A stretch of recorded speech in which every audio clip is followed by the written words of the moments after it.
Hey, is this Fish World? Yes, this is Fish World. I just saw your too good to be true ad. Is this really true? Of course, it's true. It's too good to be true. Wow, the fishes are so cheap. Because I'm the biggest exporter and importer of fishes in India. Is the quality fine? Why would I lie? I am the biggest seller in India. I was just wondering how could you sell fishes for so cheap? Don't you trust me? No. Then send me the money. Oh, can you show me the fishes, please? You don't trust me? Me? No, of course I do not doubt you. I'll send you the details. You send me the money. Okay, please send me the details then. Hey, Have you sent the money? I just sent you the money so you could... Okay, bye.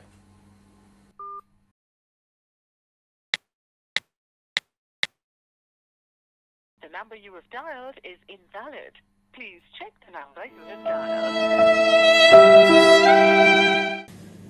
Hey everyone, this is Avik from Avik's Aqua World and we are back again with another video, and I guess you have already understood the topic for today's discussion, the scams and frauds which is prevalent in today's fish market industry in India. If you have already paid for your products but have not received them, or you get products which are not supposed to be sent to you, inferior products, damaged products, or even from the buyer's point of view, it could be that you have on good faith sent your products and awaiting your payment, but you're not getting your payment back.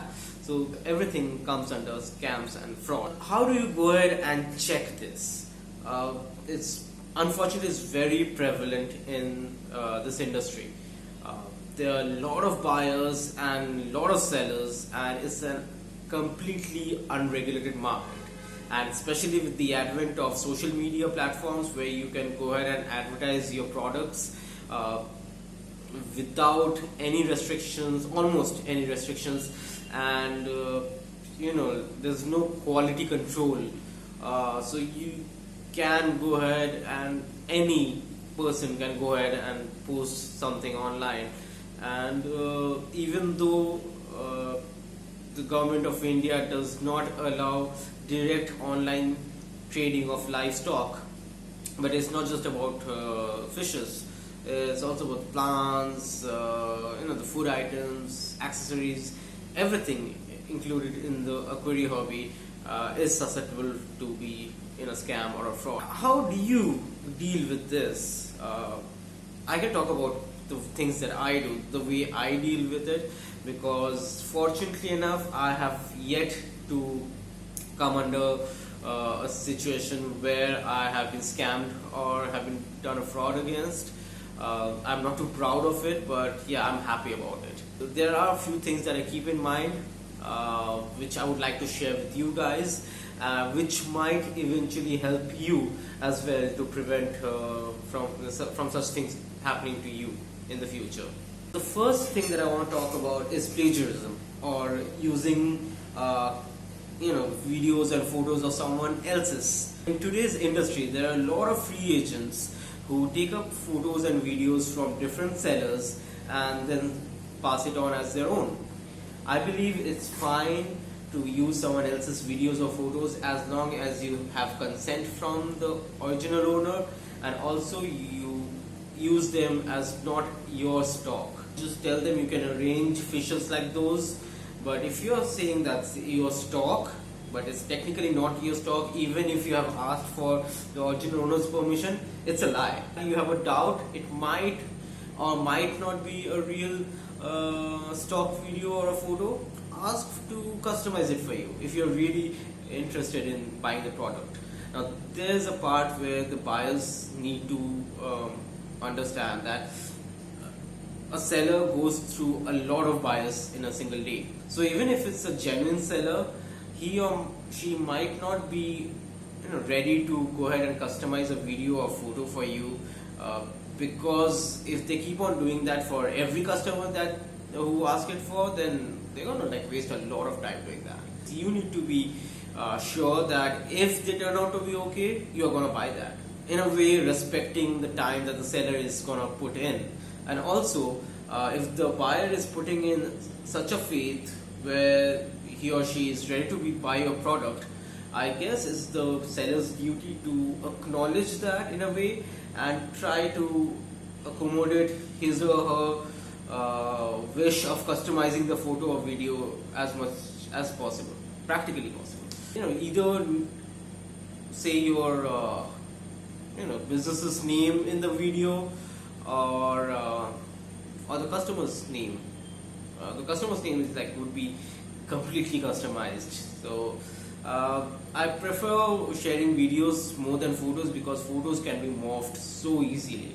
Look at the thumbnails that I do for my videos. They are crazy, they're hilarious, but it's easy for me to do them. Okay, now point number 2 would be a background check on the seller. A thorough background check. Now, in this part, I would actually take on the side of the buyers because for most of the times, the buyers are actually paying upfront for a good amount of the entire valuation, if not the entire valuation of the order.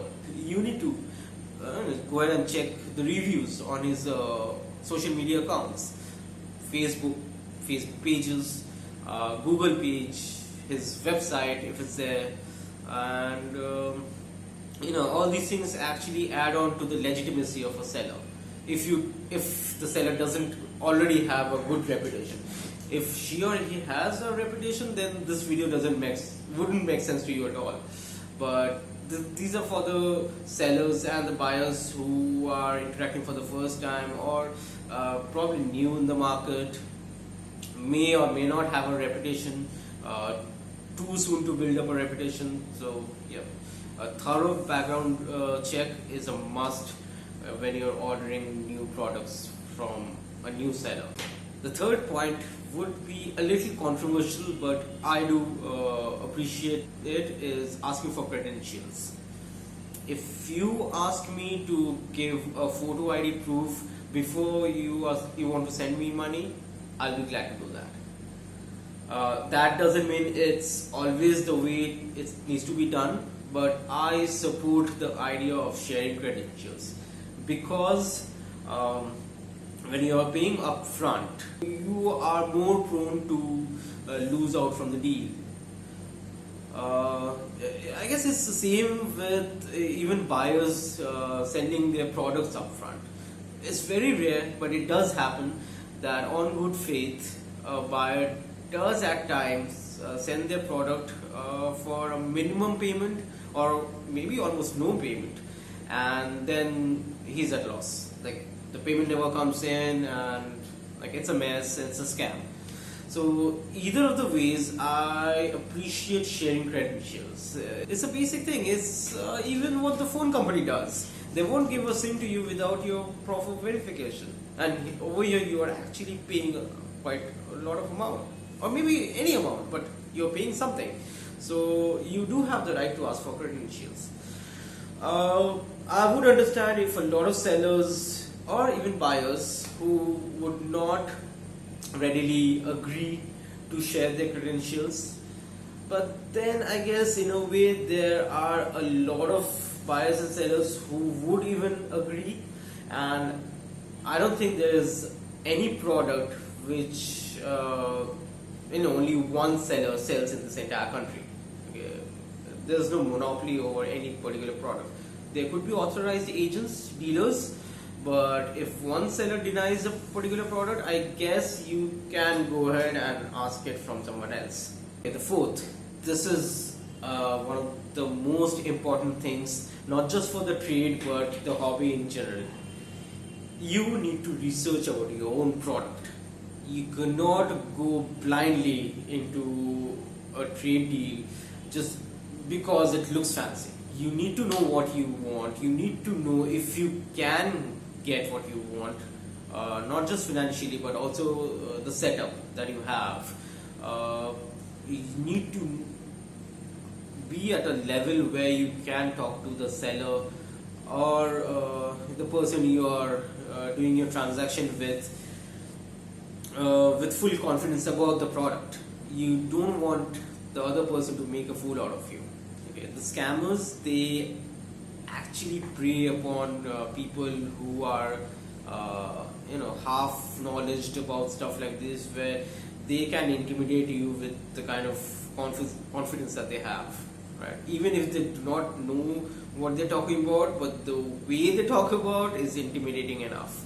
So do your research, be confident on the product itself, and then you'll be at par to go ahead and actually understand if it's a legit deal or a spurious one. And the fifth and final one would be communicate. Be transparent.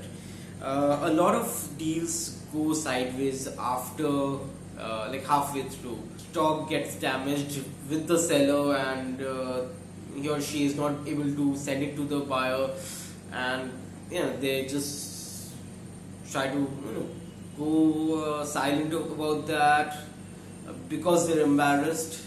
So it's not a true scam, but at the same time, if you're not communicating with your buyers, then the buyer would eventually think otherwise. The same thing goes from the other way around as well. You go ahead and book something with the seller. Say suppose the product value is about 1,000 rupees, you book it for 100 or 200 or something like that, like a token advance, and then for some reason you're not able to go ahead and pay the rest of the amount. So please go ahead and communicate that with the seller as well. Just don't go silent about it. It's not just about the money, but the impression that the buyers have as being time passers. That's a very common term that will often come across, is a time pass buyer. What happens if you go ahead, do all these steps and still something goes wrong and you end up in a scam? Well, stop asking for help online. Doesn't work. It's you'll find a lot of people supporting your idea. They'll even offer help, but I don't know. Practically, I guess it's just a waste of time. The first thing that you need to do is go straight away to the legal authorities, talk to a legal advisor or the police or whoever, any legal consultant. Take legal official actions. People who come up to you and offer help would be unofficial help, and that might land you in more trouble than you already are in. So just be careful about following the basics. Go to a legal counsel cell, talk to them. If things proceed in that way, amazing. Alternatively, you can also promote or talk about the issue at hand in social media platforms so that people get aware about it. But if you skip the basic and straight away go to social media for help, most of the times it's not gonna do any good. Okay, so that was it. Those were the steps usually which I follow or even ask my clients to follow while they are doing any kind of transaction. Okay, I really hope nothing like this ever happens to you. Just stay vigilant, stay careful, and happy fish keeping. Until next time.